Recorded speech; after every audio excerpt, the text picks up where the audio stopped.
Exhibition season continues to roll along, and so too does Season 5 here on Got Your Back. Welcome to this preseason post-game edition, folks.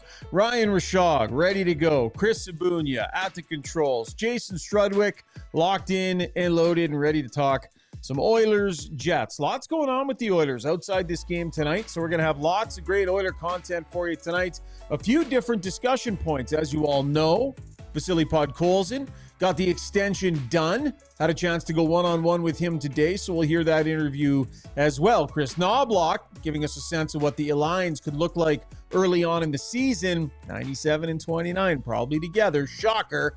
We'll dig into that as well. Plenty of great content on the way, and our show is always brought to you by our title sponsor, Timber House Developments. Have you ever considered adding a garden suite or laneway home for aging parents or loved ones? Well, the team at Timber House can design and build the perfect space for your property with a focus on naturally inspired living. They create warm, thoughtful spaces that enhance the lives of your loved ones and provide an oasis to help them age in place. Visit timberhouse.ca for all your details. As we say good evening to Jason Strudwick and Chris Sabunia. Boys, transformation is taking place. The Timber House crew and the Sierra Flooring crew is coming in. This is happening on Friday. So we got one more podcast after tonight with this, and then she's going to be a whole new situation going on behind me in the Timber House studio, Struds. Much like you, you're like a new man with your new look behind you this year. It's refreshing. Yeah, I actually think maybe you have some studio envy is what the sense I'm getting. I had someone from Timber House reach out and say, you called and said we got to up it a little bit more than even what the plan was. So I respect that. You know what? I respect that. A little bit of competition is healthy. Yeah. I just hope they've seen we've played this right. They've seen Struddy's new one, so as to make sure we don't have the duplication again. Yes. They don't. The bookcases continue. You know what's into funny your frame? about that, Zuby, is we did that on purpose. You did this to mine, and then I called Struds. I'm like, we should do something with your studio. I got a couple leftover pieces of this wall board. Do you want me to just come over and we'll put it in? So us two knuckleheads with a drill are just like, thump, miss the stud, thump, miss the stud, thump, miss the stud. Like we probably threw 50 screws into the wall trying to get the thing to hang on the wall, and then we had matching sets that made everybody just go, are you guys like in the same room? It's so funny because it's true. I took it all off and I had to patch all the holes. It was incredible how many holes were in the wall because I forgot. And there was one area, I'm not kidding you, there's probably 7 holes in an area this big. I'm like, what are we doing? Like, it was crazy. That was you and me unable to find the studs as we were putting the wallboard up.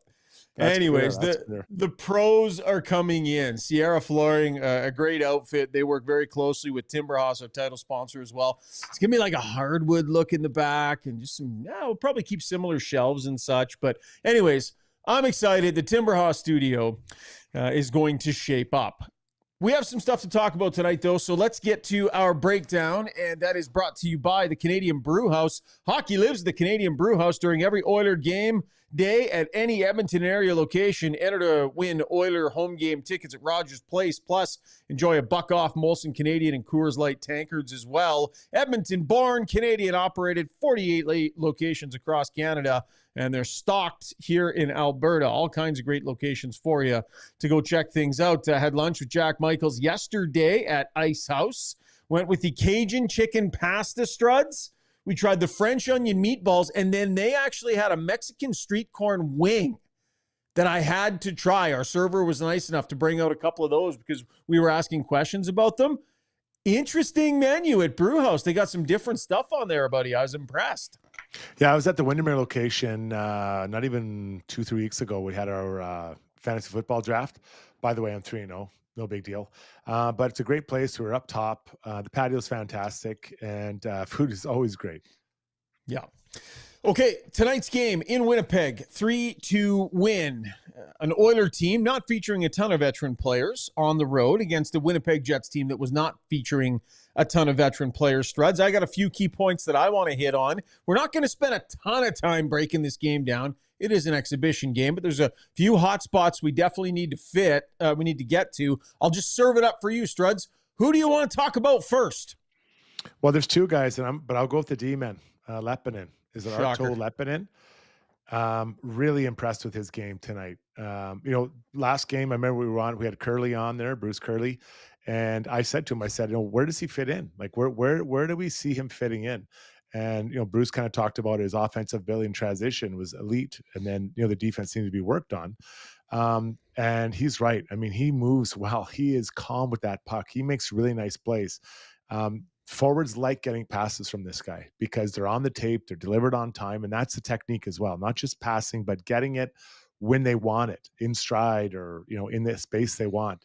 So, I really like him. I really, really like him. Now, I'm trying to, the whole time I was watching Shoggy, I'm like, where would he play? Where does he fit? Like, who does he fit with?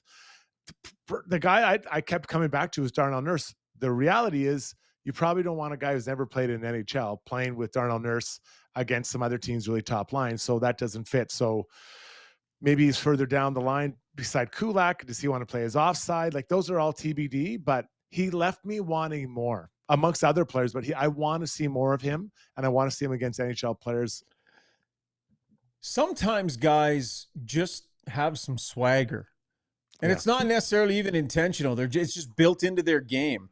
Mm-hmm. And he really is quite the story. Played in the lower leagues over there, ended up in the SM Liga, 28 points his first year, then rocketed up to 21 goals and 63 points last season. And that's when he really started to get this attention. But Struds, the way he moves, man, there's a smoothness there. There's a confidence there, a little look off here and there. Bob talked about the little shoulder dip at the end that threw a pursuer off as he took the puck and wheeled around and ended up going up ice, running the power play from the point, moving it around nicely, and frankly rebounded nicely after chucking a pizza right up the middle in his first couple of shifts, Struds. So it was actually a shaky start for him, and I thought he did a nice job bouncing back. It is, and so you're trying to envision, or I'm trying to envision, what does he fit? Because he's not run the power play. Could he be on a second unit? Run the power play in Baco.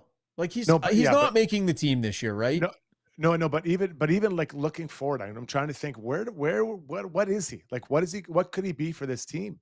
And yeah, I agree. He's destined for Baco, but I want to see him again against more like deeper teams as we go on. Unfortunately for him, there's a lot of D-men that need to play. So I don't know how many more games he's going to get. But he's a guy I definitely want to see play again. 26 years old. And I think he's one of those guys that you get him into the organization, you get him running a power play down there. You never know if you end up in injury trouble. Is this a player who's going to play his way into being one of the first call-ups for the organization? And maybe a month or so into the season, that's where he lands. That's what he ends up being. They're going to defer to their veterans and Stetcher and the guys that they got there with. They're going to defer to these guys, but injuries happen. And so for a player like Arto Leppänen, this is all about earning trust with the coaching staff and making it crystal clear if and when there is a need, he has to be the guy that you call up, because not only is he smooth and can move pucks and run a power play, but he also defends at a decent level and is conscientious in his own end. And I think he's showing a lot of those things right now. So good on him. Very strong early camp. And what looks like it could be a nice pull. This organization needs to have some nice pulls out of Europe, out of college, here and there. They need to find some guys.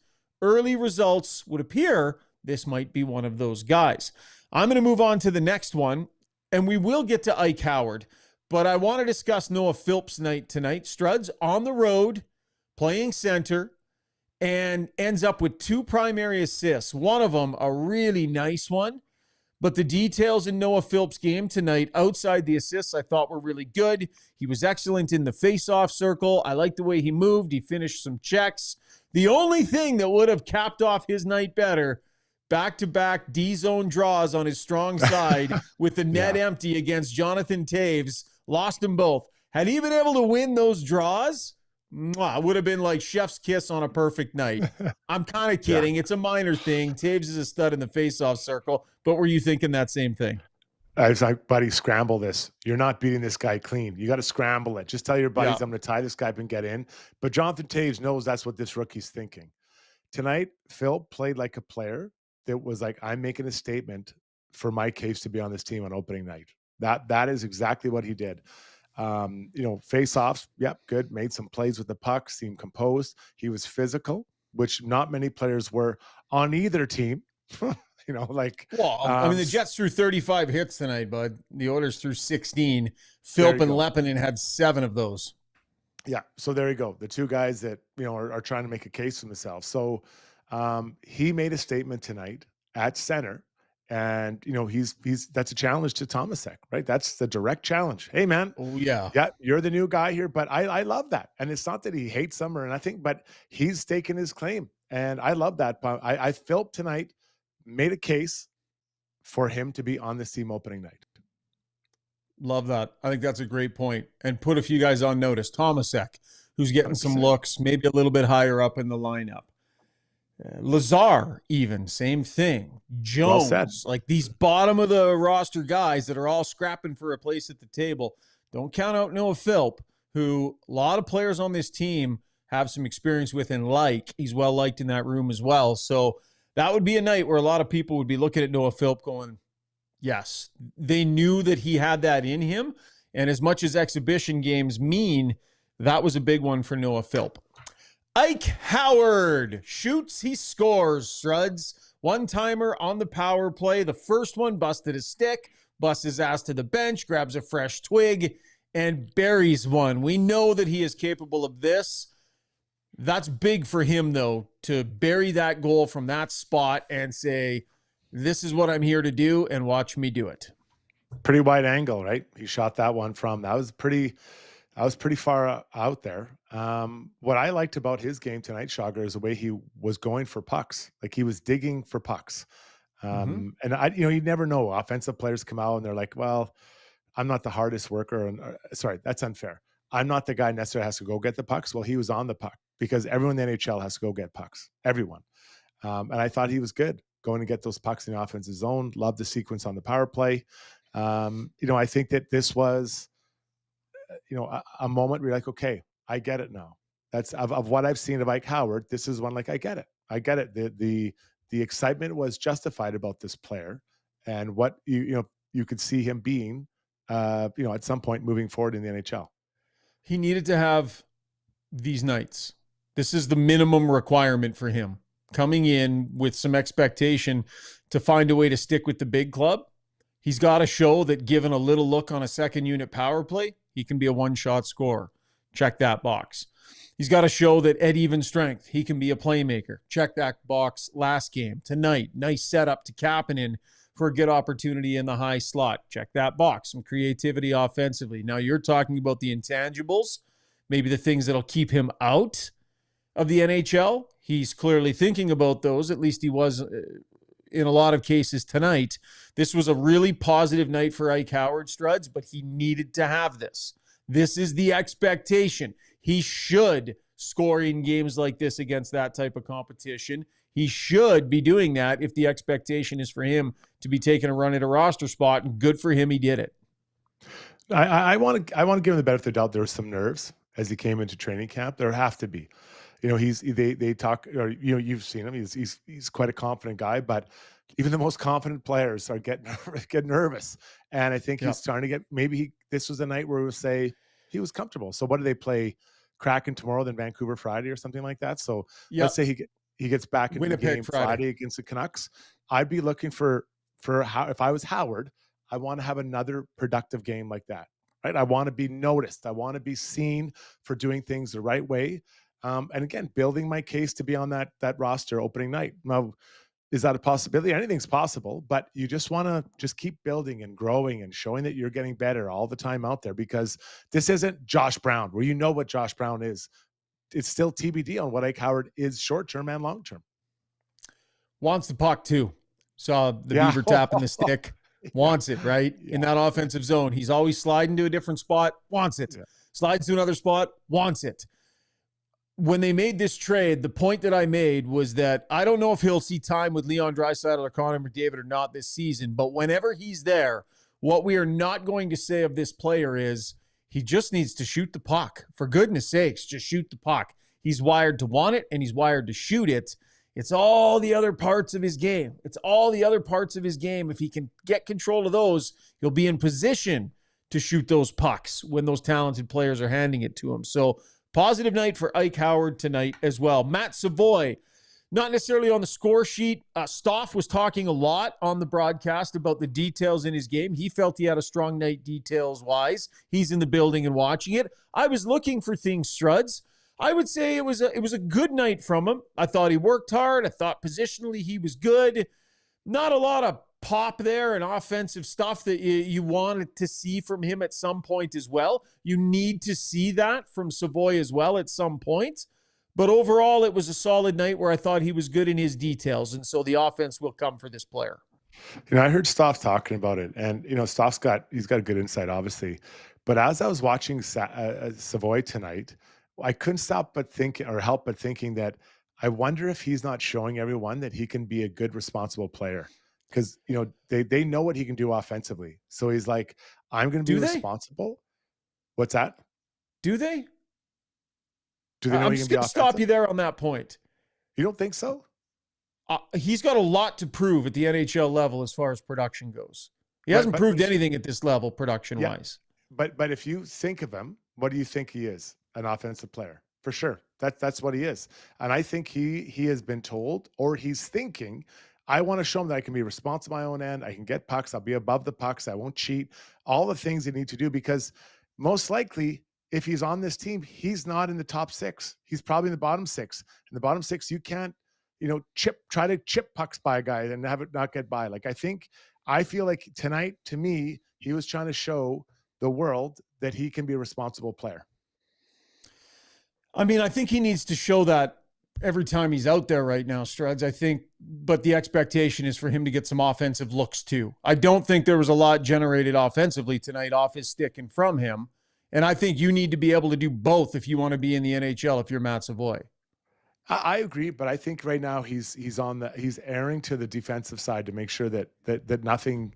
There's no reason he can say, oh, he can't play D, we'll send him back down. I bet you those are the marching orders, even when he went down last year to the minors. You got to get him on the right side of the puck. And I think the offensive flair is there. I believe, and I don't know if he's going to be a 100-point player, but I think he's an offensive player. But I think he's making sure that he's right in the right place defensively. And I kind of respect that. I don't know. If you were to say to me, what do you think is more important in this preseason? For Matt Savoie to be absolutely burying and running up some numbers and having an offensive campaign where he looks like he's feeling it offensively, or, hey, he was really solid, good overall game, but didn't really piss much of a drop offensively, I would say, I mean, it's kind of, there's good points to both, but I want that player confident in scoring. I want that player burying. I want that player feeling it offensively. So I'm not discounting what you're saying about his night tonight, and I don't disagree, but I want to see that player in exhibition hockey. That player should be producing regularly for me, for what he's supposed to be. I'll challenge you there. See, I think that he's going the other way. I really think, because he wants to be, he wants to play his minutes, and once you're in the NHL, you can do your offense. Because I think that's what separates him from Mike Howard. I think that this ability to be in the right place, understand the pro game more than Ike. I think he's a better skater than Ike Howard too. At this point, he's a really good. I want to get to the Weiss Johnson soundbox, because I did ask Chris Knobloch a question regarding a debate you and I had last podcast, Struds. Brought to you by Weiss Johnson Heating and Air Conditioning. Their end-of-season AC sale is on now until the end of October. Get up to 20% off any in-stock air conditioners. Visit wjjingle.com for exclusive specials. Just forgot your back jingle lovers. Remember, that's a new website, wjjingle.com. Weiss Johnson, whoa. Oh, by the way, what was that fish Dennis sent us a picture of, Struddy? Holy snap. I did not know he was such a prolific angler, Dennis Johnson of the Weiss Johnson jingle. Yeah, that was a beautiful, beautiful one. And he had one of our hats on, which is really cool. Yeah, what is that? I'm drawing a blank right now, but out in by Vancouver there. Pike? Big Sturgeon? What was it? Sturgeon. Yeah, sturgeon. Yeah, they're monsters, man. They're like dinosaurs. Those things. And I've dragged one up before. They're huge. Like I think he said it took him a half hour to get it up or something. Pardon? Okay, let's get to the Weiss Johnson soundbox here. So I asked Chris Knobloch about his handling of players like Savoie and Howard, but really he's talking about Savoie. Do you give him the opportunity to play with McDavid or Draisaitl in the early going and have some patience and let it breathe, understanding he's an offensive player that is going to need a little bit of time to feel it offensively? Or is it better to start him lower down in the lineup and then allow him to work his way up to one of those big lines? The problem, if you go to it too early and it doesn't work great and then you demote him, now it's like a kick in the pills as opposed to letting him work his way up. Which way do you need to go? Because what we do know is this team is desperate for top six forwards. It's important that he's in a position that he has success and there's not too much pressure on him. And I think we can always move him up in the lineup. And I think if we're in a position, and there's going to be bad games, there's going to be stretches where he's not playing his best, and there's going to be times where you're moving him down, and I don't think that's good for the long run. I think it's good for him to start low and move up, and he's played really well. And I think also, even if he is on the fourth line, I can see him being on special teams. So maybe he's on the fourth line, not getting as much ice time as other guys, but a possibility of being on the power play, being on the penalty kill. So there'll be a lot. So if he's on the power play and penalty kill and playing on the top line, well, that's probably too tall of an order for a guy who's just coming in the league. So I mentioned penalty kill, I think, in our first episode of the year, and you both raised your eyebrow at me a little bit. I know they were working on this with him in the American Hockey League. He's getting some looks right now, Struds. What do you make of what Knobloch has to say? But it looks like he's going to make him earn it before he gets to dance next to 97 or 29. Yeah, I feel like that's screaming what I was talking about earlier. He's got to be defensively responsible, right? Like he on the fourth line, you can't take chances. Like that's if you're going to take chances, they've got to be 100%. You can't let it slide. He's a very smart player. Again, Brownie and I both worked with him when he was younger. Really smart player, hard worker. Can he kill penalties? Yeah, you can. Is the stick long enough, right? Can he get in those shots? Can he take away those passing lanes? Not because he's not working hard. It's just he has less length on his arms and sticks. So I hope he can, because he's really quick and he's a very cerebral player. It sounds like Knobloch spent a lot of time thinking about what he is or can be. And, if he's going to offer him different spots, I mean, the power play, second unit power play, most nights you and I will get as much time as a second unit, unless you're going to truly, really go for it this year. Penalty kill would be great because he can skate. He's really fast. Penner's Pancakes says, fair point, Schauger, but Brendan Perlini lit it up in preseason. Could not bring that to his regular season play. Savoie will get looks offensively, but to gain coach's trust, he has to be defensive. I agree. And I do recall Ty Ratty, who's being mentioned on the stream here. I do recall Brendan Perlini. I'm just saying, in an ideal world, he's doing both. Because the Oilers have had lots of high pedigree players who try to take care of details in their game who just can't push through offensively when they get the opportunity with those guys. Lots of players have come through with trying to be solid and have good details that just can't make it work when they get up there and are offensively dry. So in an ideal world, he's feeling both ends of that. Last word to you, Struddy, on this. So I hear what you're saying. I stand by my comments. I think that he's he just got to get on the team and be trusted by your coach for the minutes he wants, and then you work your way up.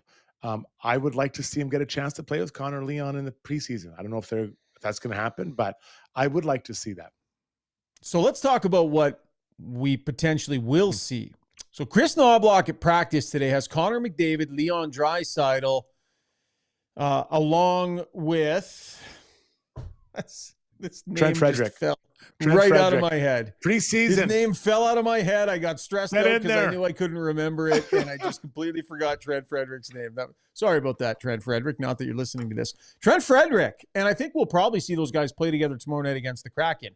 So I asked Chris Knobloch, because Zach Hyman is not available, could you see yourself erring more on the side of 97 and 29 together while you're thin in your top six? because there's a time and place where they're going to have to experiment with some new bodies in the top 6. Can Mangiapane do it? Can, Howard do it? Can Savoie do it? I don't think the early season is going to be that time, though. I think they're going to want to go with the sure bet that is 97 and 29 together as a coach. Top 6 is a little beefier. Yeah, this is what our plan is right now, but obviously it can change. I think we want to see what we have from everybody else. We want to see how guys mesh, and I think without Hyman, we're kind of maybe a little slim on having top 6 winger talent, and then you kind of have pieces, and maybe you have 2 lines that you don't really like. And when I know I have Connor and Leon together, you definitely have a line that you like no matter who's on that line. And right now we're trying Freddie, and it might be somebody else, but it'll work. No matter who they're with, it works. And I think with the other guys, they can just play their game, whether it's a checking role, energy line, whatever it is. I think we can get more out of those guys. What do you think, Struds? I understand what he's saying, but I don't like the default of going back to them together to start, because it feels like everything is all, but they're just like, those guys are going, and when they're not on the ice, you're just holding serve, and then you get back out there and hopefully they get it done. I feel like and I hear what he's saying. I get it with the minutes played. But I think it's more players involved when they're on separate lines. So, I guess if you're going to do it this way, I suppose it means Nuge is now a centerman again, kind of moving forward. 2C, that's how he played tonight and how he practiced. So let me guess or let's play this game. If it's Connor, Leon, and Trent Frederick, who is the second line? Let's say it's opening night. No Zach Hyman. Nuge, Mangiapane. Yeah, Nuge, Mangiapane, and I guess we'll see where Podkolzin's game is at. Podkolzin's game is at. He would be a candidate to be there. Then your third line is Tomasek, Henrique, and Kapanen. Potentially, Savoie. yep. Savoie in there on the third line. Could have Savoie with Nuge. That's 2. Who's Savoie? Yeah, that's a fair point. But could have just him up from there. what we hear what Chris Knobloch said earlier, I don't know that he's going to be that far up the lineup, right, to start. So, maybe it's Savoie, but do you want 2 rookies on the same line with, Henrique on the other side as your third line? That's probably not a Stanley Cup winning third line, right, to start, just because of the youth or inexperience. So you don't like it. Spread them out. Spread them out, says Struddy. Yeah, I do. Yes, spread them out. Okay. Where else are we going to take this? Any other shout-outs from the game? I thought Calvin Pickard looked solid and good and energetic and boisterous in there. I thought he had a good night.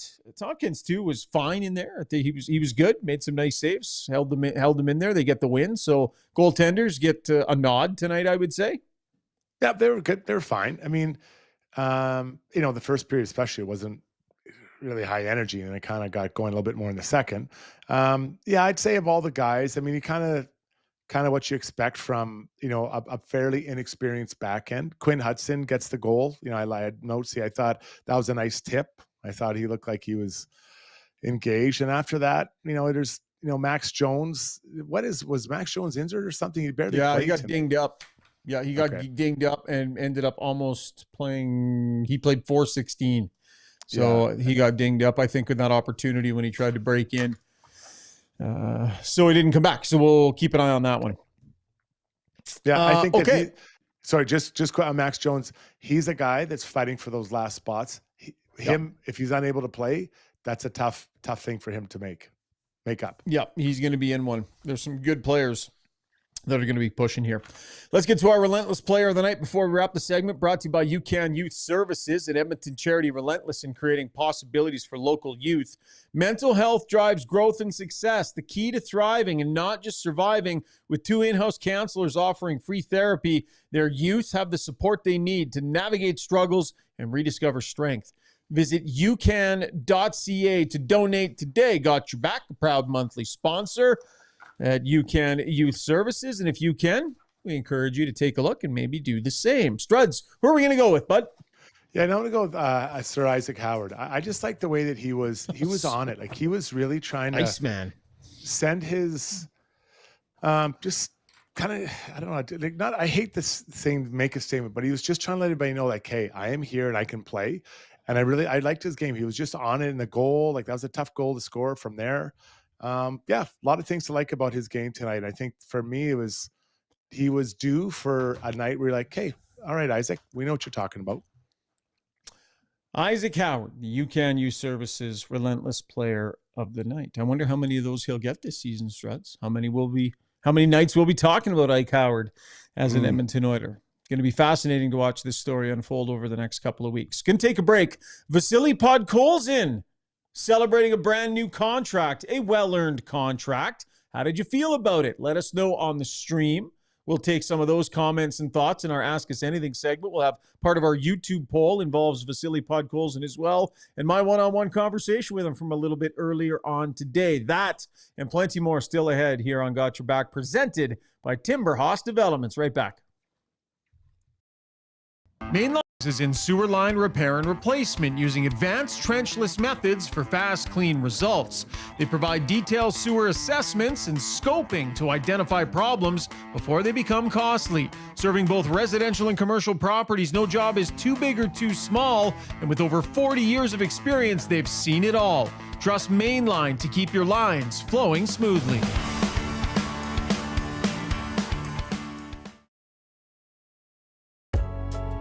Choosing to buy a home is one of the biggest financial and personal decisions you'll ever make. It's a decision that requires strategic planning, market expertise, and a trusted advisor to guide the way. The team at Body Realty with Royal LePage AR team combines deep market knowledge, forward-thinking guidance, and exceptional dedication to make the process effortless and stress-free. Where every client is treated like the only client, visit BaddyRealty.com, a real estate group like no other.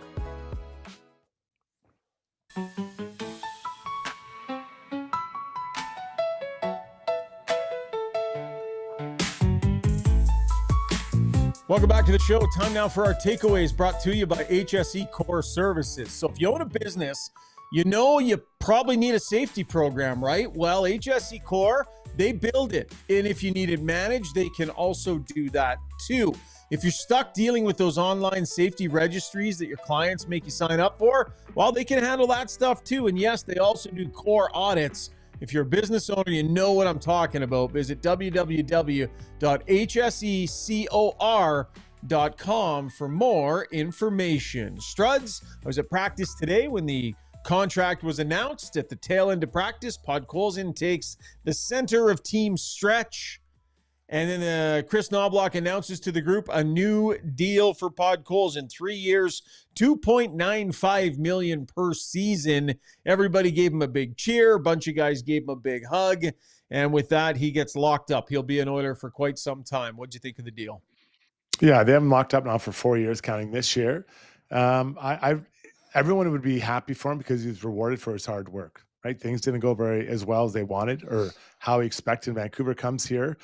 And, you know, he really worked his way through. His confidence was high. He was being physical. Like, there's a lot of things to like about this player.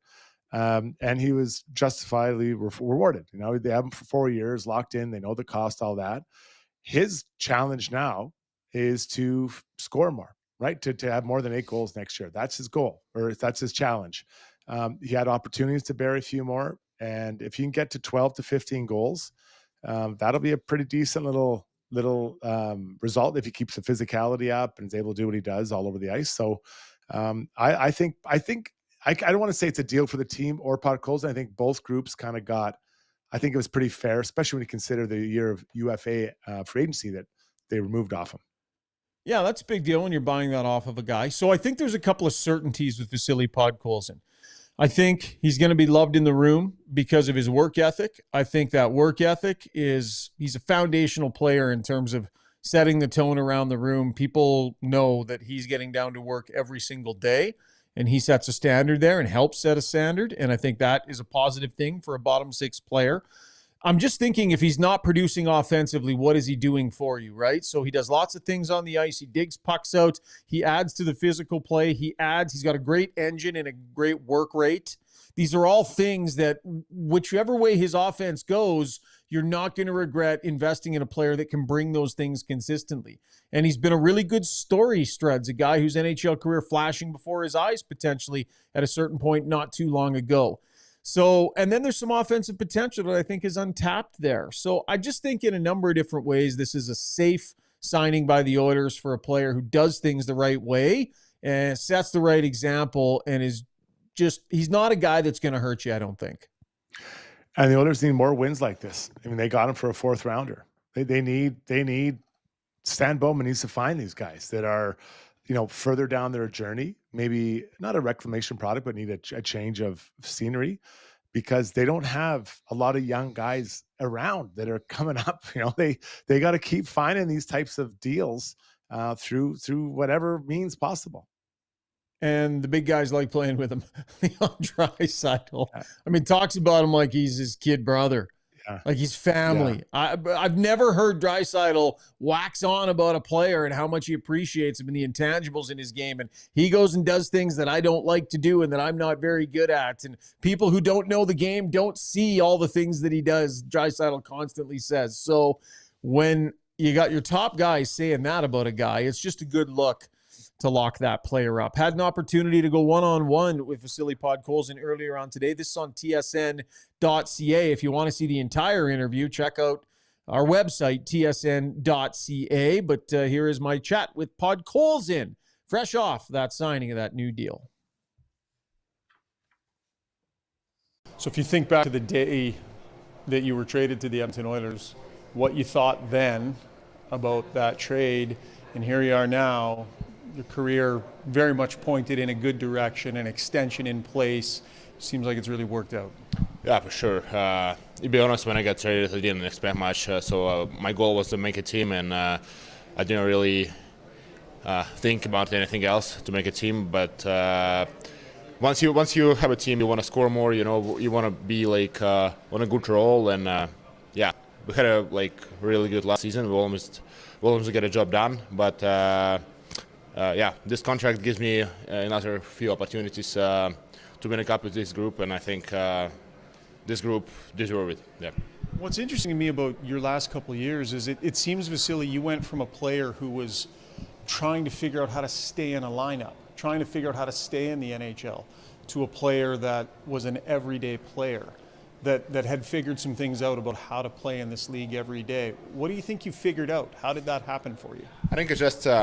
sometimes it's just about reps, when you work hard and everybody see that. And when you work hard, when you're patient and when you're just waiting your chance, and it's paid off. And you don't really think about it when you try to get lineup, or when you try to get, power play or whatever, when you try to get top 6 or bottom 6, whatever. It's all about process, Sometimes you have to be patient for it. And I hope finally I get I become an NHL player, and I just want to prove it every day right now. Watched the team practice a lot last year, and quite often you're the first one out there pretty much every day. And you're dropping pucks and you're working on your shot, and it's every day, every day, every day. Have you always been like that, and where do you think that came from? I think, it's just all about process. I saw, look at my teammates around, how much skill they have, and it's all I want to be on one level on them or higher. And what I need to do, just work every day. Leon Draisaitl has talked about you often. He gets asked lots of questions about you playing on his wing, and he's always extremely complimentary and says you do a lot of the heavy lifting, things that he's not necessarily good at. What does it mean to you when you hear the way that Leon describes you as a line mate? Yeah, it means everything. It's Leo. One of the important persons in this organization for me, and I think he did a heck of a job for me on all the ice. He helped me a lot, and I really appreciate him, and I really love to play with him. And I think another at least 3 or 4 years I'll play with him. Yeah. Can you just describe a little bit about what he's like off the ice and working with you, helping with you? What he's like as a teammate for a player like you that's trying to get yourself established? I think, first of all, he's a great person. He's kind and always ready to help as a leader. And it's sometimes just even like some joke or word, and you start feeling better, like if you make a mistake, that's fine. He can scream at you a little bit, but like it's all with love, and he care about his team, he care about himself, and that's what I like from him. So everybody wants to know, from a goal scoring standpoint, how much further do you think you can push it, right? You work on that shot all the time. How far do you think you can push this goal scoring thing if you continue to play with him, and what do you expect? I don't know.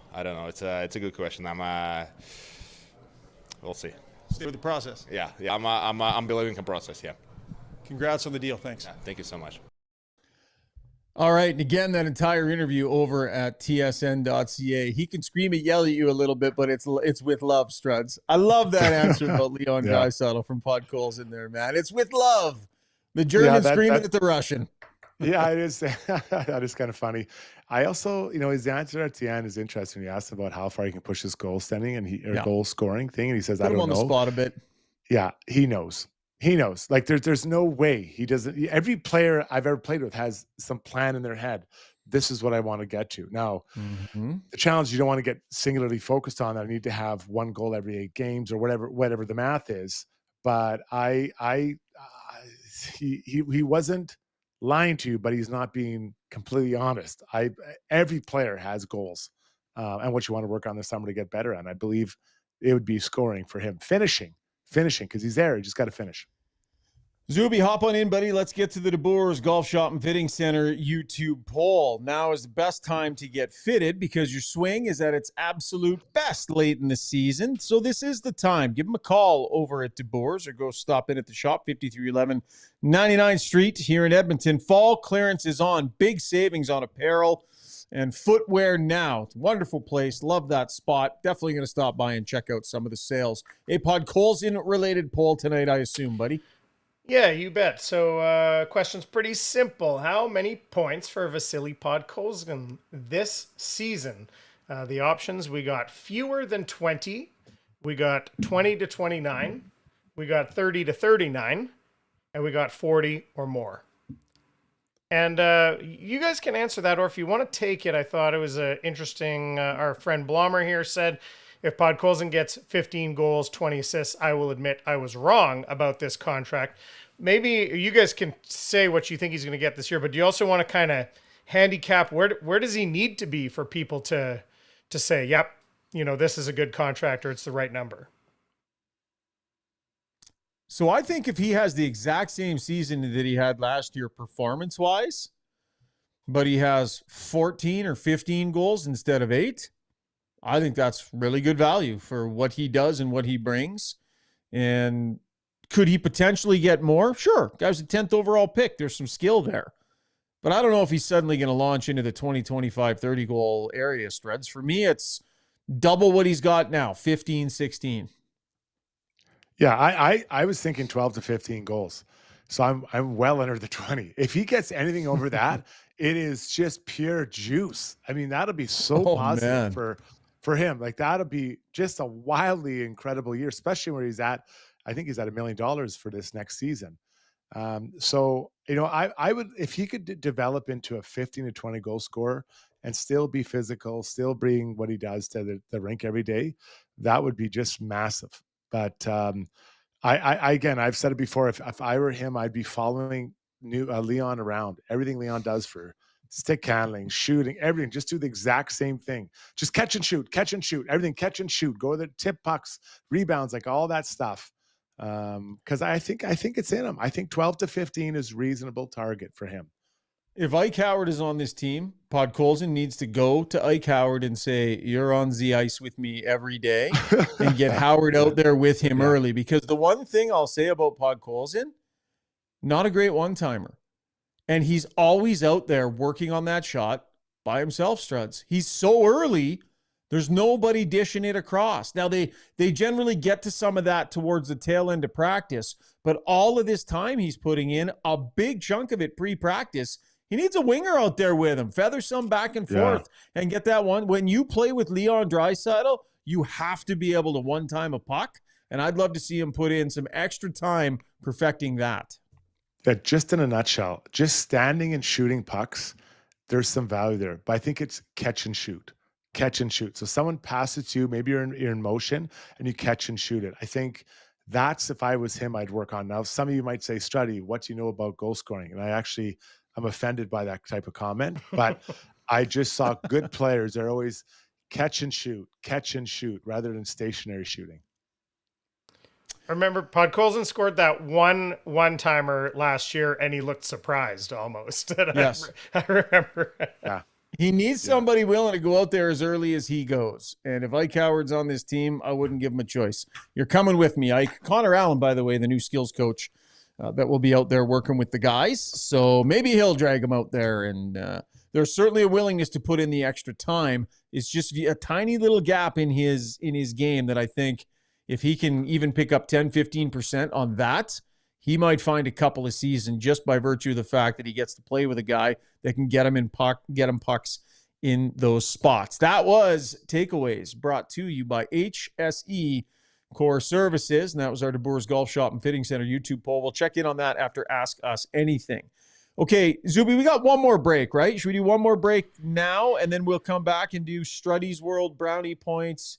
Well, we have two tonight. We have two because we had the new we got the Body two more? Realty commercial. But I can, if you want to do it as only one more break.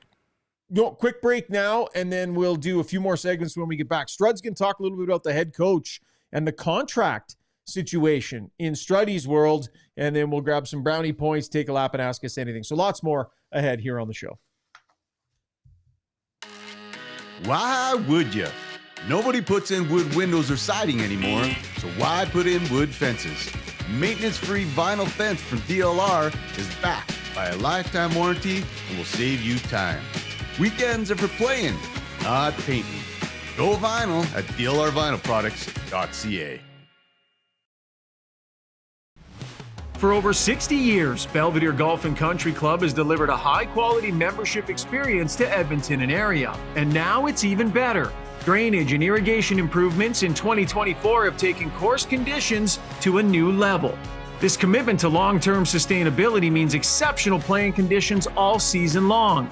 Belvedere's tee sheet availability is unmatched, so join now and experience golf the way it was meant to be played, on your schedule. Visit belvederegcc.com today. When you make a mistake, heads should roll. It's not right. And I'm here. Someone has to put their foot down. Now that I say it out loud, it does sound a little crazy. God, I look good.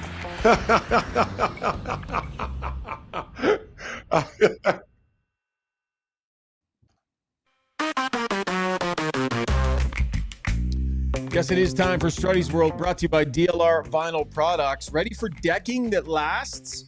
Well, DLR brings you Vecca Deck and Wolf Serenity. This is PVC decking, and it is really high-quality stuff. Exclusive boards with a pure PVC core that's resistant to water, mold, and insects with a natural wood grain finish protected by UV inhibitors. Your deck stays looking new without the sanding, staining of wood. This is really high-quality decking. They were excited to bring it in this year. So if you're thinking at all about getting a deck done, definitely give Rick a call here in Edmonton or Rob a call in Calgary. You can go in and see. They got samples. It's really impressive stuff. If you're at all thinking about PVC for your deck, go see them or check it out online, dlrvinylproducts.ca. Struds, just a quick update before you get to Struddy's World. Darren Dreger reporting today on Insider Trading. Still no firm offer has been put on the table for Chris Knobloch yet by the Edmonton Oilers, buddy. Yeah, and that's where I'm taking this. There's a lot of guys that need free agent deals, and looking at Connor, looking at three defensemen that are all up: Kulak, Ekholm, and of course Wallman after this season.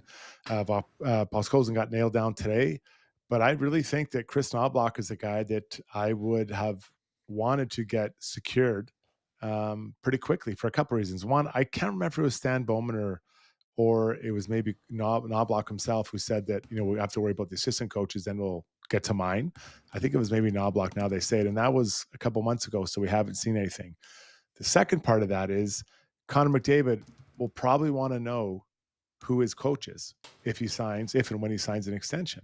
So with Knobloch blowing in the wind, and you can say, well, we're gonna sign him, and that's great. But I think just again that security, so everything's clear and clean for 97 to see this is who my coach will be. This is what's going to happen. This is stability. Stability matters when you look at signing an extension with any organization. So I'd be curious to know why Stan Bowman and the management group haven't, gotten this done. There's been no chatting about it. As per Darren Dreger, I would have thought this would have been done even before the Connor McDavid deal, Shoggy. Yeah, and I think what's happening is that McDavid gums up the works in a few different ways. Obviously, when it comes to player signings, it's the cap and cap related, and how much of the cap is he going to take up, and that will affect some extensions. Obviously, Chris Knobloch's money has nothing to do with the cap, but priority-wise within the organization, you'd have to think this McDavid contract is such a massive priority for the owner. Like, we haven't really talked about that aspect of this. They don't have their most valuable guy locked up, and they're not sure which way this is going to go before the start of this season. We don't know. I can't imagine Daryl Katz is just super chill and relaxed about all of this stuff, right? There's some serious business that needs to get done, and there's a lot riding on that. And I just think it gums up the works. And I think that it's prioritized, and trying to get other things done, I think, is just really tough with this. And I'm not saying that to say that McDavid's doing anything wrong or to put undue pressure on them or whatever. Sure. It's just the reality of the situation. This is a big one. And when big ones like this are hanging out there, I think probably middle management or upper management, as we'll call Bowman and Jackson, it's probably hard to get business done when you've got such a big one on your to-do list sitting there, Struds. And I think maybe that's in some ways what this has to do with, because I don't sense there's any reticence or issue in the McDavid camp about Chris Knobloch being the guy. I think Chris Knobloch is well liked and he's done a good job. So it's not like, I think that would be viewed positively, probably getting that done. Agreed. So then get it done. Right. Let's put some pieces in place that need to be done. And I mean, it's Knobloch's first contract. I mean, we can say the other one was, but it was kind of done, really quickly. This will be his first where he's now taken a team twice to the finals. He's had some success. It looks like he can be a good coach in the NHL. So I actually see it completely different than what you said. Yes, McDavid does gum up a lot of it, but you're not talking to Connor McDavid's camp 24 hours a day. Your coach is here in Edmonton. He's there. You look him in the eye every day. Hey, let's get something done. Can we sit down and get this done? And whether or not Connor McDavid signs, I still think Chris Knobloch's the coach, right? Like that. I don't know how. So to me, the two are unrelated. But what I'm saying to you, Struds, what I'm saying to you is, I don't think that Stan Bowman and Jeff Jackson would have too much of an issue just moving forward and getting this done. I think there's maybe a bit of a logjam above them in terms of what is being okayed, what is not being okayed. Right. My sense is that there's probably willingness to get this thing done. It's just tough to do business right now with this hanging out there. Zuby, you got something? No, not on this. I'm ready for our next segment. So I'm just following along. Did I put a finger up or something? Bottom there. I thought I've been here the whole time. I was just listening. Okay. Sorry. I saw you pop in there. So my bad. Struds, any last words on Knobloch as we wrap up the segment? Nope, not at all. Not at all. We have said it all. That was Struddy's World, brought to you by DLR Vinyl Products. Let's roll the happy music and get to brownie points. Don't have Rob Brown tonight.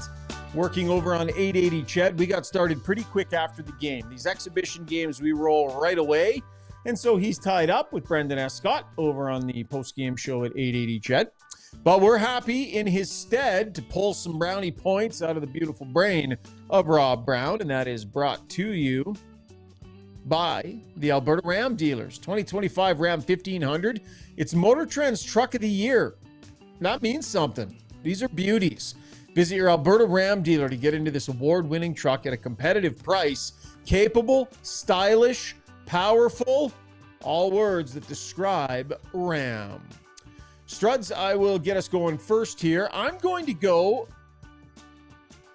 19.22 for Luke Prokop, who I thought had a pretty good game tonight. Played quite a few minutes. Didn't have any points, but was even in 22 minutes. Rangy, good size, moved around pretty well out there. I would say I noticed him positively several times tonight. I like that. Big guy, moves well, great kid, just like hard worker. He's now with a different organization. He started with Nashville. Now he's here with the Oilers. I'll be interested to see what his footprint or what footprint he can create down in Bakersfield, and can he bully his way up the line? Because he's pretty far down the food chain right now.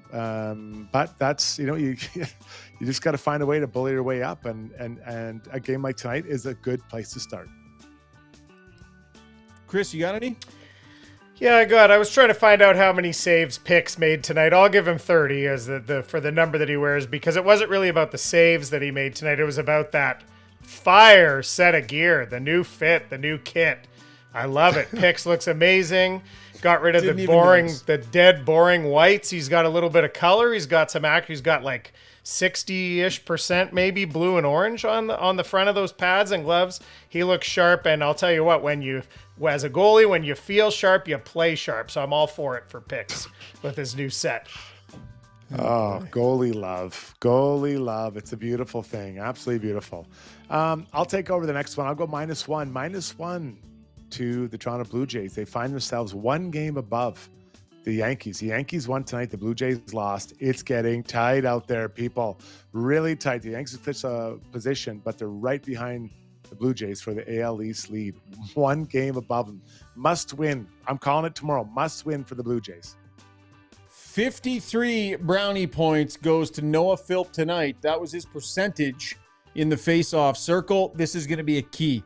If he can be better than everybody else that's fighting for that job in that face-off circle, that's a big one. It's often talked about, and especially on a penalty kill that wants to be better. You got to have an option other than Leon Draisaitl to get out there and win a draw. A good, solid, big, strong, right shot, face-off winning guy. There's opportunity here. He needs to keep juicing that number. 53 for Noah Philp.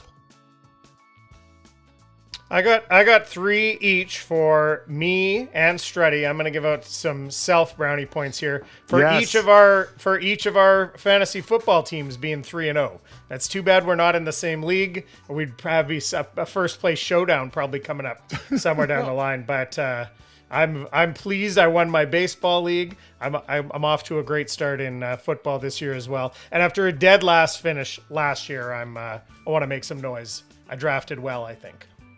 To be clear, Struds, that does not count towards your season total of brownie points. I mean, Zuby can't give you brownie points, can he?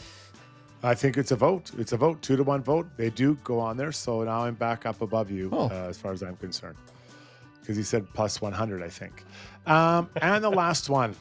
It's coming, everybody. Bear with me. Major League Baseball approved the use of baseball umpires for 2020 next season.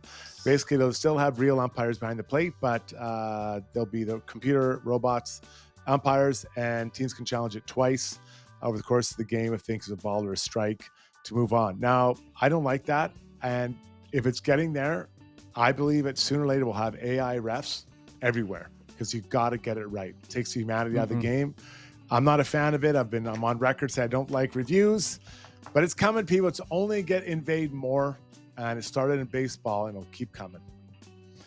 And our final brownie points of the night, 232 brownie points awarded to me, Ryan Rishaug. Jeez. I knew this. During my round of golf today on the 15th hole at Belvedere, a par 5, after a decent drive, I had 232 yards to the green, and I had a decision to make. Lay up 95% of the time. And I thought, no, I'm going for this green. Water on the left. Here we go. Pulled out the 7-wood. Yes, I have a 7-wood. And put it to about 20 feet. So, since we're awarding ourselves brownie points on this show, I'm taking 232 very legitimate brownie points. That's how many yards my 7-wood was into the green. Can I get a second on that? I need one more vote. Was it a 3-putt? That doesn't matter. I got the bird. Was it a 3-putt? I missed the eagle and got the bird. Randine was there. We got a witness. My mic is muted, I think. My mic's muted, so I can't vote. I'm going to call Brownie. Brownie would give me that. Brownie would respect a shot like that. I think he would second those brownie points. I'm texting him. JL's saying if the not groin held up for the shot, maybe you deserve relentless player more than you deserve 232 Okay. brownie points. Okay.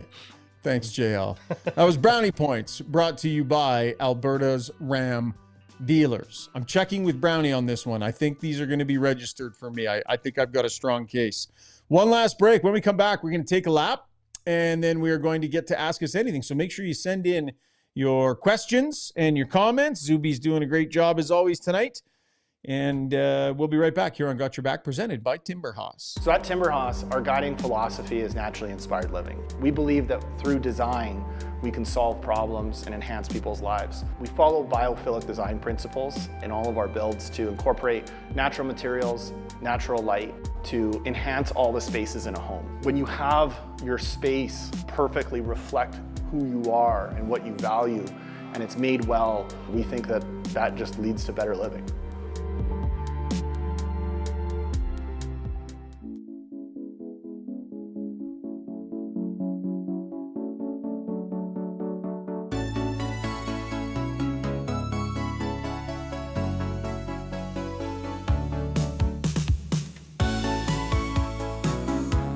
Of all the things you have ever done on the show, Zuby, this literally might be the best. This retro remix, it lifts my mood. It makes me feel happy. It feels nostalgic. This is my favorite part of the show. Oh, all right. Well, I'm glad to hear that.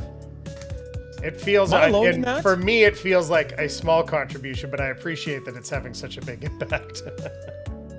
Honestly, I flippin' love it. It's fantastic. Time to take a couple of laps, brought to you by The Bridge Physiotherapy. Rehabilitation at The Bridge offers a comprehensive approach that extends beyond temporary pain relief. It focuses on developing long-term strength and resilience in your groin. What sets The Bridge apart is the fully integrated model. Physiotherapists, chiropractors, massage therapists. I'm going to get in there. The whole team is going to be working on the golf groin, Struddy. It's going to be a massive turnaround. I'm going to have a great year in the sim. All thanks to The Bridge. Check out their website, thebridge.fit. Massage therapist, chiropractor, physiotherapist, they have everything. If all of them can't put their heads together and fix my golf groin, like, it's happening, buddy. I'm glad you gave it a name, the golf groin. Yes. It's a Let's thing. get on some. Google it. Yeah. High octane That's athletes, PGA players deal with it all the time. It's for people who really, they come through, like professionally come through with their hips, and it just causes a little bit of strain there on their athletic groin. Let's move on to something that is real, which is take a lap here. Okay. Go ahead. Carter Hart. We know that he was out of the league for during the trial with his teammates, former teams of World Junior. Well, it sounds like he's getting closer to narrowing down where he might go, and they're going to start letting team know which ones he doesn't want to be with. October 1st, he kind of make up his mind officially on October 15th. Sounds like there's 4 teams. 2 of them officially are Carolina and Vegas. Kind of makes sense. Adin Hill there in Vegas. Maybe there's a window to kind of bully your way into a starting position there. And then down in Carolina, Perchetkov and Freddie Anderson. Freddie's had some injury issues. Good goalie. There's an opportunity there as well. So common theme seems to be outside Canada with opportunity to become a starter. I know he's been active and on the ice a bunch, and Zuby, you can probably hop in and give your opinion on this here, but what's a fair expectation, do you think, Struds? And again, it'll be till December before he can get into NHL game action, can probably do some conditioning stints in the weeks leading into it. But what are we expecting? Like establishing himself as what? Still an NHL goalie? Backup? Is he pushing for starters minutes by the end of the year? I don't know what to expect.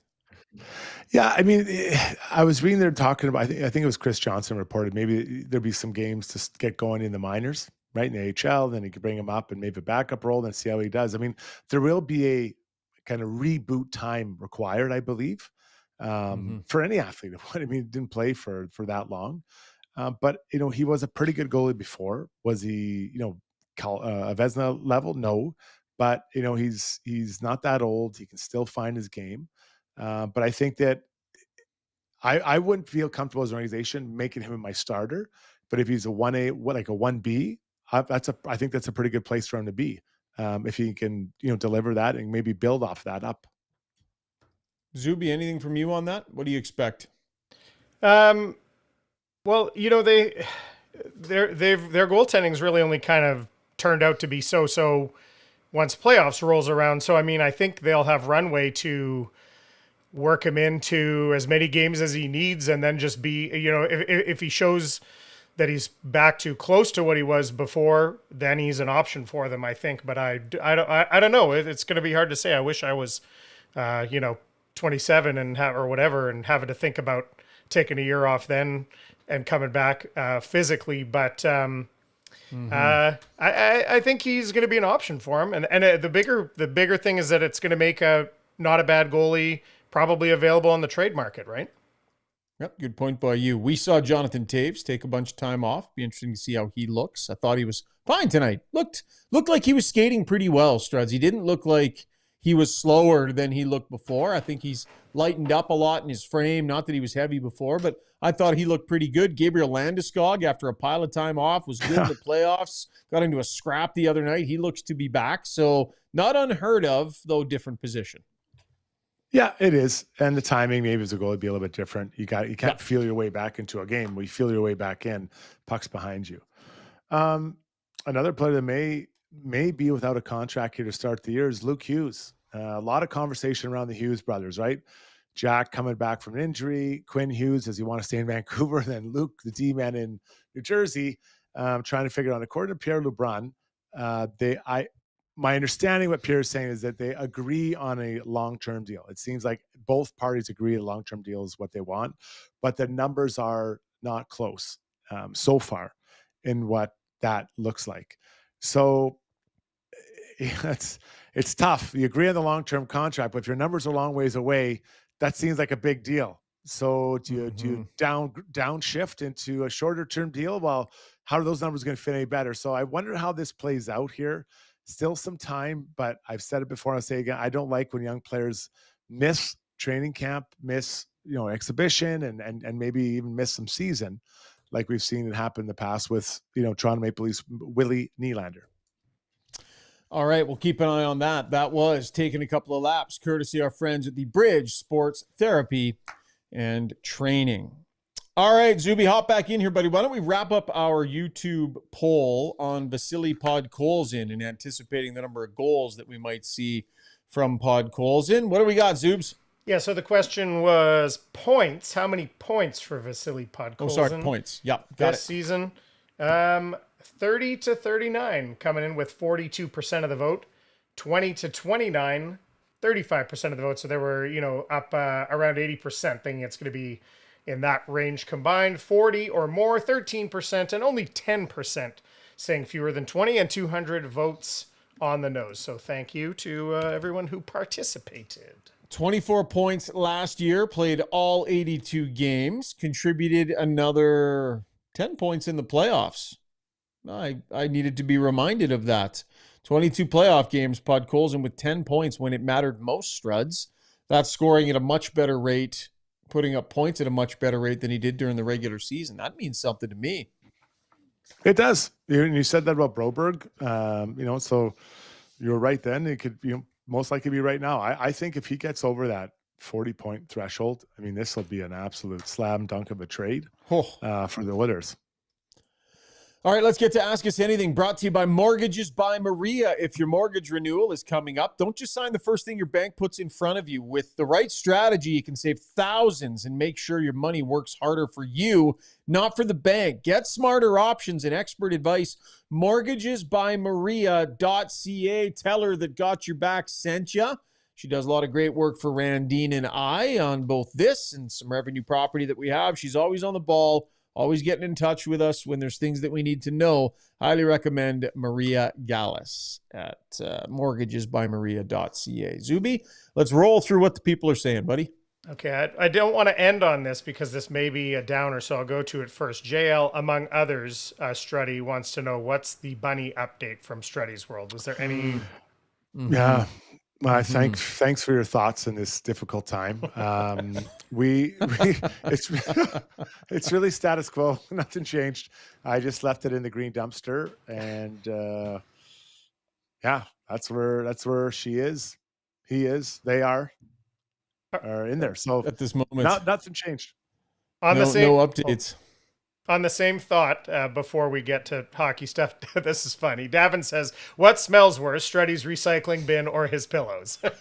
That's a great text. That is so good.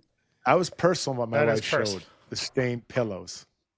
That was a high point. That was probably the best moment of the season when Shona came on the show with your stained and labeled pillows. I mean, that was an all-timer, an absolute all-timer. All right. You guys, I think his name was mentioned very quickly. Mo pointing out he thought Cole Hudson had a good game, scored that goal. What did you think of him tonight, Shogger? Yeah. You know what? I like the way he skates, and there's definitely some skill there. I feel like there's a player in there, Struds. He's not necessarily up in the top of names that we discuss and that we talk about, but I think I like what I've seen from him so far. I think he looks good at practice. I think there's something there. I would definitely say that's Quinn Hudson. Oh, yeah, my bad. No, you bet. Don't mess with us, Zoobs, okay? Sorry. It's getting late. I think that when I feel like Stan Bowman's done a pretty good job of trying to add talent outside of because I think the Oilers are top heavy. They have a lot of their talent is in the NHL, which makes sense. You're trying to push for the Stanley Cup, but I think he's done a good job since arriving, trying to add talented players and youngish players to Bakersfield. And I'm interested to see what it looks like this year because there's going to be quite a few of them down there, playing with each other, but competing with each other for a call up. So I let's review this at Christmas, guys. But I do like what he's done without draft picks, trying to add that talent down there. Zuby, do you want to go to that one from Ace 96? I really like it. The question to Struds. Do you have that one? Oh, I've got it. Yeah, I can see it here. Go ahead. Did you ever fight a guy and then end up having to have dinner at his house, even though you hated him because it was a team function? Like fight a guy. Anybody that you scrapped on the ice and then eventually at some point ended up at his house for dinner.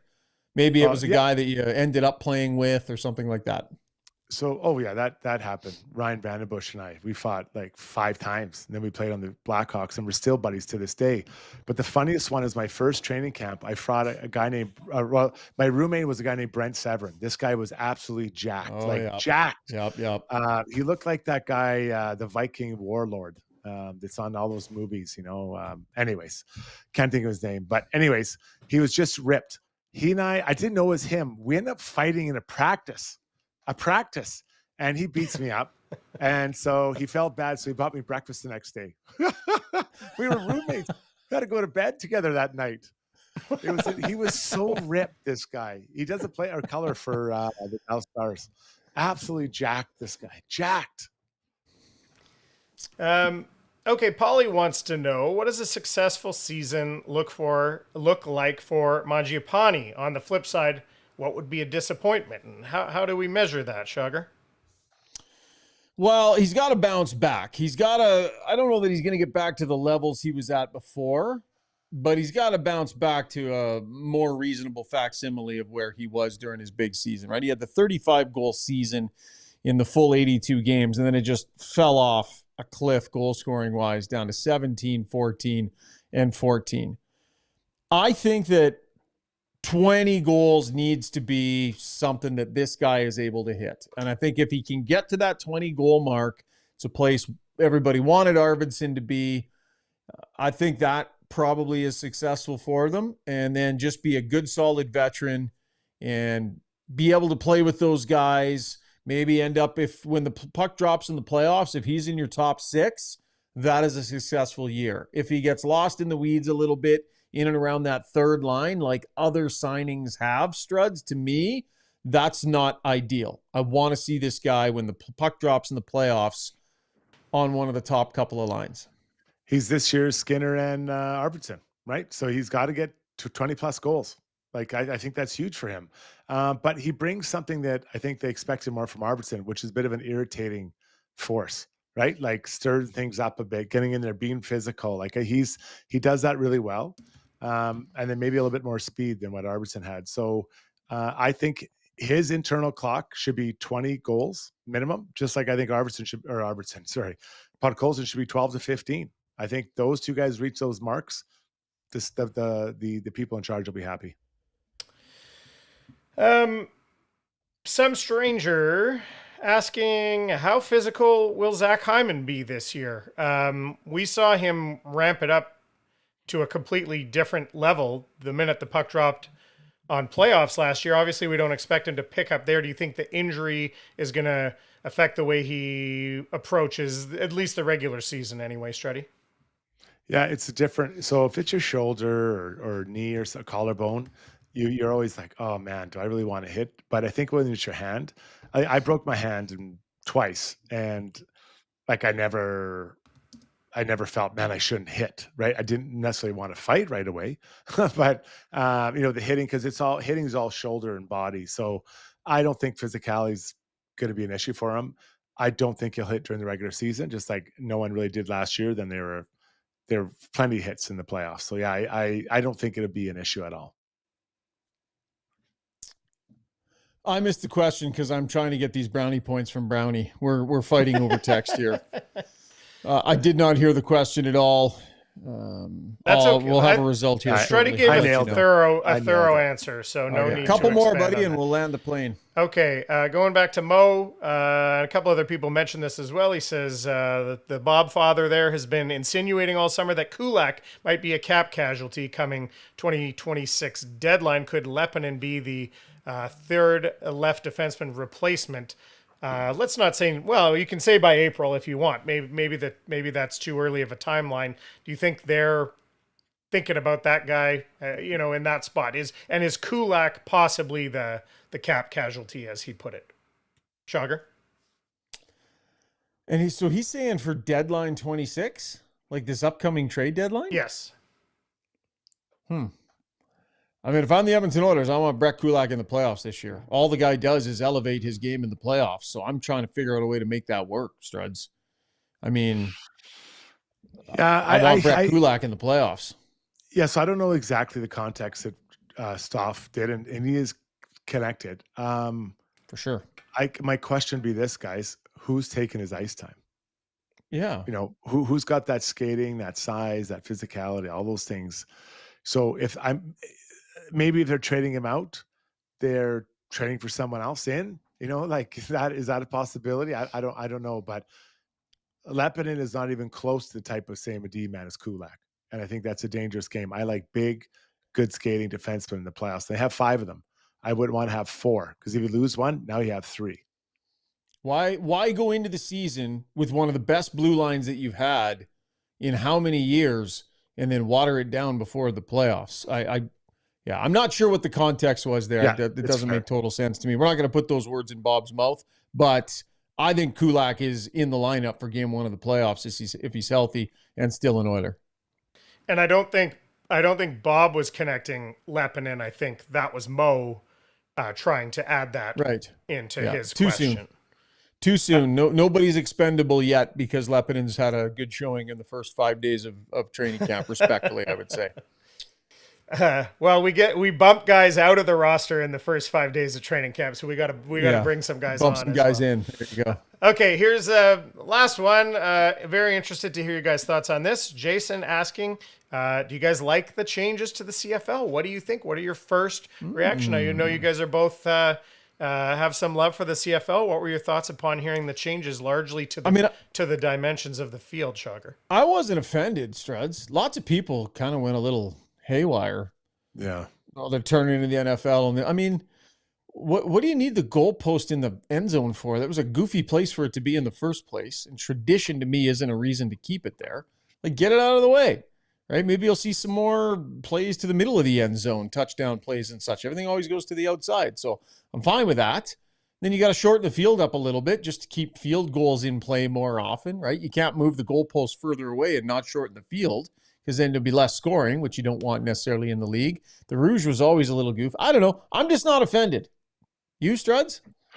Well, you got to think about the guy in charge. He was a long time, I believe, at TSN, Schauger. He was my boss for the last 15 years. Was my boss. So he understands maybe what fans are looking for, or what could possibly bring more fans to the table or keep fans engaged for longer in these games. So I think we have to look at where it's coming from. This isn't a guy that played the game. It's a guy who's watched the game and tried to sell the game. And so if he thinks this will make it more appealing, I don't know why. Why would we be upset about it? I'm like, I get it. The goalposts, I do kind of like where they are, but I'm not going to like lose my mind or because it's just unique. It's Canadian. Yeah. All right. That was Ask Us Anything, brought to you by Mortgages by Maria Gallus at mortgagesbymaria.ca. Let's wrap up the show with our play of the day, and that is brought to you by Mainline Water and Sewer, your trusted choice for over 40 years, specializing in sewer line replacement, expert water line repair and replacement as well. Their trenchless method is quick, low impact, and often finished in a day to help those slow drains, complete with backflow protection. Visit Mainline Water and Sewer .ca. Struds, were we going to go with the one that I sent into the group, or did you have something else in mind? No, if you want to make this about you, go ahead. I'm not sure what Brownie said. Make it about me. Well, no, we'll get to Brownie in just a minute. Oh, I thought you were going to use that one. Okay, sorry. Really cool moment in the Montreal Canadiens exhibition game. Florian Jacki, brother of Arbor Jacki, scored a goal. And his mother had sent a tweet a little bit earlier on the day saying, wouldn't miss this for the world. Drove in, got to see the game. There's the two. They took a picture together. Look at those two. Holy smokes. Wouldn't want to run into those two and be on the wrong side of them. But there's mom sitting in the stands, having a Simone is her name, tearing up. What an amazing night for her. So Florian and Arbor, brothers in the lineup together. The first time as Montreal Canadiens, and Florian scored a goal. Arbor scored too, I believe, in that game. Yeah, so cool. What a great thing to have played with your brother. It'd be amazing. Yeah, for sure. Okay. Let's wrap it up. Did not go well for me with Brownie. Yeah. I tried. So here's how the text conversation went. 232 yards into the 15th green at Bellevue. Put it to 15 feet. Gave myself 232 Brownie points. You good with that, bud? He said, no. I didn't quit there. I let him know that I birdied, and the other guys gave themselves points tonight. And then I followed up with, please? And he said, no. I shot 74 at Blackhawk today. I'm not begging for points. And then someone Struds gave him a thumbs up. So Struddy, you gave him a thumbs up for that response. So we're going to discuss this next pod. I'm not ready to let this die. I think that our listeners should have a say. I believe I am owed 232 Brownie points. That was legit. You guys gave yourselves Brownie points tonight. I gave us 3 each. I think you got greedy. You said like 1,000 or something. Like 232 was an amazing shot. It was an amazing shot. It was more relevant than the 3. What was yours for? You want to fantasy something or other or whatever? Fantasy football. Your you shot had nothing to do with. Your shot didn't even go in. Yeah, I know. What are you so excited? If it had gone in, please give. If you jarred it from 232, help yourself to the Brownie points, my friend. But one good shot out of 85 shots. Let's not get too excited. I mean, jeez. Davin says 7 points for the 7 wood. I think you might be able to make that happen. My granny club. I love it. Okay, so we're back tomorrow night. It's the Oilers and the Kraken. I think we'll see some of the big guns play. Maybe we'll get a look at that McDavid, Draisaitl, and who's that guy again? Oh yeah, Trent Frederick. We'll get a good look at that line and lots to talk about tomorrow night. And we should get Brownie involved in the show tomorrow. So thanks to everybody for joining us tonight. Big thanks to all of our sponsors. And of course, our amazing title sponsor, Timber Haas Developments. Have a great night. We'll see you tomorrow.